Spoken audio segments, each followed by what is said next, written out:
Puji Tuhan, Shalom Bapak Ibu yang dikasihi oleh Tuhan. Senang sekali bisa kembali berjumpa dengan Bapak Ibu lewat firman Tuhan. Tapi sebelum saya menyampaikan renungan firman Tuhan, saya ingin mengajak saudara untuk menyanyikan satu pujian Pentakosta yang sangat lama sekali. Judulnya Jangan Tinggalkan Bethlehem. Jangan kau tinggalkan Bethlehem, kalau kau tak mau jatuh. Jangan tinggalkan Tuhan Yesus, kalau kau mau tetap teguh. Rajin datang di kebaktian, Tuhan beri kirang upamu besar di surga buat selamanya.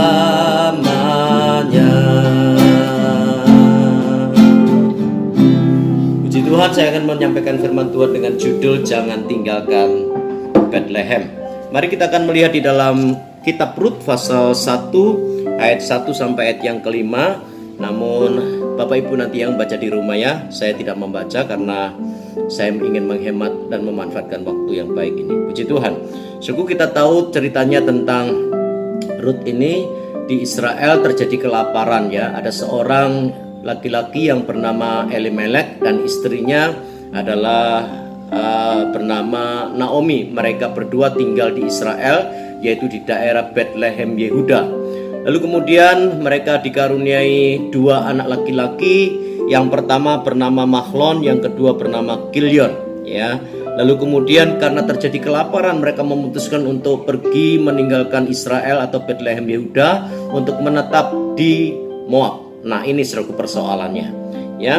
Jadi saudaraku yang dikasihi Tuhan, arti kata Elimelek itu artinya adalah Tuhan adalah rajaku. Naomi itu artinya indah atau menyenangkan. Nah, mereka semuanya, mereka berdua adalah keluarga yang telah bersatu, sehingga kedua nama ini memiliki arti begini saudaraku. Kalau Tuhan yang menjadi raja dalam hidupku, maka hidupku pasti indah dan menyenangkan.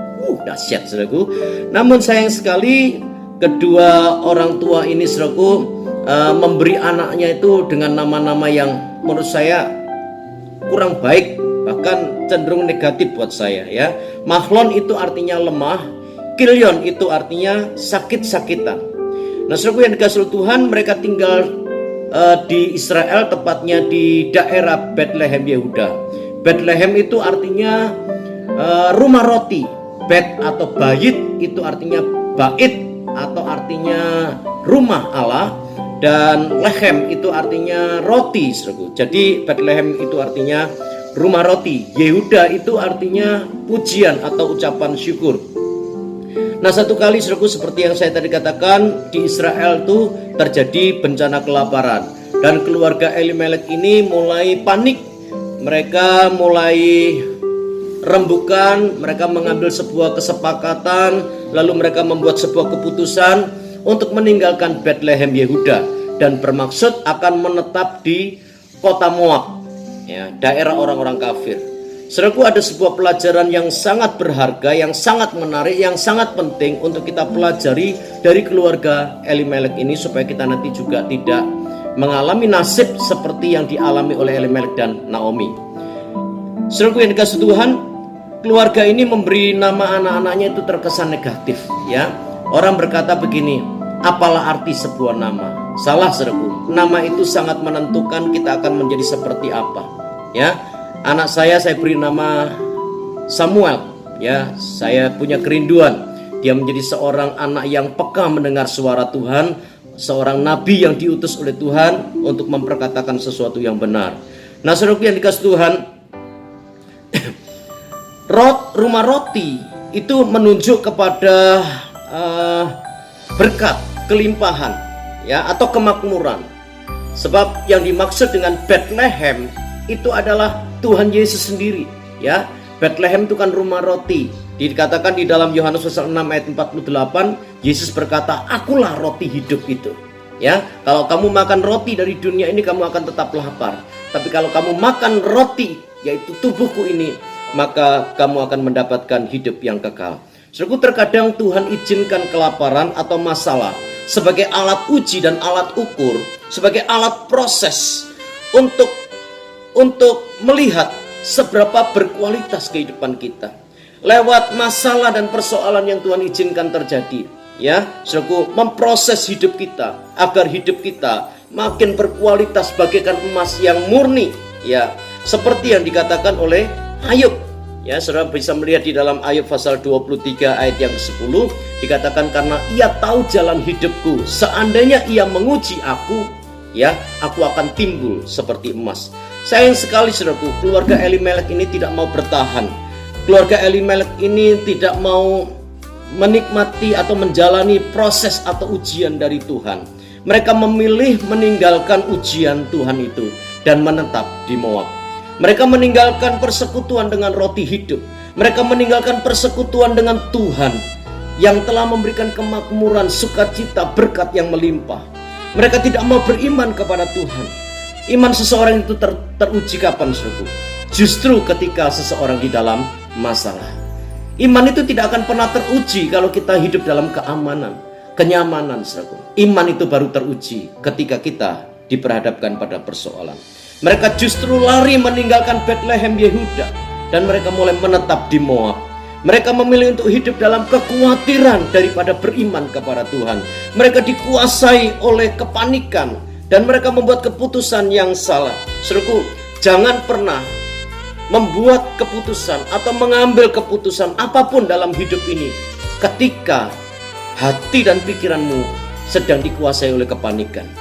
Dalam ayat yang ke-20, saudaraku, kalau saudara membaca di dalam Rut pasal 1 ayat 20, dikatakan ayat 21, ya, "Dengan tangan yang penuh aku pergi, tetapi dengan tangan yang kosong Tuhan memulangkan aku," dan seterusnya. Saudaraku yang dikasihi Tuhan, ya, waktu keluarga Elimelek Naomi ini meninggalkan Bethlehem Yehuda untuk menetap di Moab karena keputusan bersama, ya, sebenarnya mereka sedang tidak dalam kekurangan, tetapi dikatakan mereka dalam keadaan penuh meninggalkan Bethlehem Yehuda untuk menetap di Moab. Artinya mereka tidak sedang dalam kekurangan, mereka sedang punya banyak keuangan yang cukup, saudaraku, tapi karena panik, mereka tidak beriman kepada Tuhan. Mereka kemudian mengambil keputusan untuk pergi dan meninggalkan Tuhan. Dengarkan baik-baik, saudara. Meninggalkan Tuhan itu adalah keputusan yang sangat salah, fatal, dan sangat, maaf saudaraku, stupid, ya, bodoh. Meninggalkan Tuhan itu akan selalu berujung kepada penderitaan dan juga kehancuran. Tidak pernah ada ceritanya orang meninggalkan Tuhan lalu hidupnya akan lebih baik. Saudaraku, meninggalkan Tuhan justru keadaan akan semakin memburuk. Saudaraku, ingat, ya, anak bungsu yang digambarkan dalam Lukas pasal yang ke-15, ya, seorang bapak mempunyai dua anak, si sulung dan si bungsu. Si bungsu ini satu kali minta bagian kekayaan yang menjadi miliknya kepada bapaknya untuk meninggalkan bapaknya, pergi ke satu kota yang jauh dari bapaknya. Lalu kemudian apa yang terjadi, saudaraku? Ya, anak ini bukan meningkat kehidupannya, anak ini bukan lebih baik kehidupannya.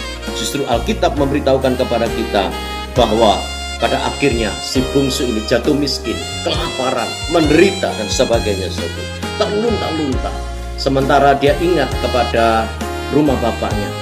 Dia berkata, "Di rumah bapakku, pembantu-pembantunya aja, pelayan-pelayannya saja, hamba-hambanya saja, itu hidup berkecukupan. Tapi aku yang adalah anak bapak, justru kehilangan banyak hal yang baik. Aku menderita, aku terlunta-lunta, aku miskin, aku menderita." Saudaraku yang kasih Tuhan, dengarkan baik-baik. Sekali lagi saya mau pesan, orang yang meninggalkan Tuhan itu keadaannya pasti akan menjadi hancur, ya. Karena itu pikirkan, jangan pernah untuk meninggalkan Tuhan. Kata Tukul Arwana berkata begini, "Don't go anywhere." Tapi Alkitab berkata, "Don't go from Bethlehem."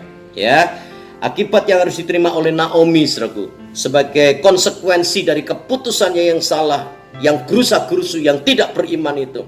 Dia harus kehilangan suaminya, dia harus kehilangan 2 anaknya, dan juga dia harus kehilangan 1 menantunya yang namanya Orpa yang kembali ke Moab. Sementara Naomi kembali sadar dan kembali ke Bethlehem Yehuda bersama 1 menantunya yang lain, yaitu Ruth. Saudaraku yang dikasihi Tuhan, ya. Kondisi buruk membuat Naomi sadar, ya, kemudian kembali kepada Bethlehem. Saudaraku, kadang-kadang Tuhan izinkan sesuatu yang buruk. Bukan Tuhan kejam, tapi untuk menjadi kita sadar dan kemudian kembali kepada Tuhan. Ya, berapa lama saudaraku tahu? Naomi baru sadar bahwa dia salah mengambil keputusan. Ya, saudara yang dikasihi Tuhan, ya, dicatat di dalam ayat yang keempat, saudara. Kira-kira 10 tahun lamanya, the 10 years. Ya, berapa lama kita menyadari kesalahan itu? Berapa lama saudara dan saya sadar bahwa saya salah, bahwa saudara salah? Naomi butuh waktu 10 tahun untuk sadar. Saudaraku yang dikasihi Tuhan, ya, semua orang tentu pernah berbuat salah. Gak apa-apa saudaraku, wajar ya. Dan yang penting marilah kita mau sadar dan mau bertobat, kembali kepada Tuhan. Menyadari bahwa saya salah, lalu kemudian merendahkan diri di hadapan Tuhan, mengaku. Dan kita pasti akan diterima oleh Tuhan. Dan Tuhan akan dengan kemurahannya memulihkan hidup kita dan kembali memberkati kita semua. Tuhan Yesus memberkati. Sampai bertemu besok kembali.